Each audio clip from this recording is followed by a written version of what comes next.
আমি আজকে অফিসের পর বাসায় আসতে আমার একটু দেরি হবে। দেরি হবে কেন মানে? এটা কেমন প্রশ্ন? আমার অফিসে কাজ আছে না, আমার সাইট ভিজিট করতে যেতে হবে। তুমি না সকালবেলা বলো তোমার আজকে সাইট ভিজিট নাই, এখন সাইট ভিজিট করতে থেকে আসছে? হুট করে প্ল্যান হইতে পারে না? সকালে বলছি সাইট ভিজিট করার কথা না, এখন সাইট ভিজিট করার জন্য আমার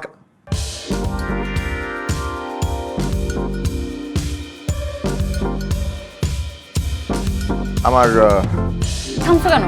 করো, শাউট করো। ভয় পাও না, আমি কিছু বলবো না, শাউট করো। তুমি জানো এক সপ্তাহ ধরে আমি প্ল্যান করে আসছি আজকে মাসির সাথে দেখা করতে যাবো। তুমি বলছো আমার সাথে যাবা, এখন তুমি বলছো তোমার সাইট ভিজিট আসছে। কোত্থেকে সাইট ভিজিট আসছে? হ্যাঁ, আল্লাহ জানে। আগে থেকে আমার মাসির সাথে দেখা করার প্ল্যান, এখন তুমি বলছো তোমার সাইট ভিজিট আসছে। সাইট ভিজিট কোত্থেকে আসছে আমি জানি না। তখন আমি চুপ করেছিলাম ভদ্রতার কারণে, আমাকে চা দিতে আসছিল। তোমার ভয় না, ভদ্রতার কারণে চুপ করেছিলাম। তোমার কোনো প্রশ্নের তোপে পড়ে আমি চুপ করেছিলাম না। আমি তোমাকে বলার জন্য ফোন দিছি, শোনার জন্য না। আমি সাইট ভিজিট করতে যাচ্ছি।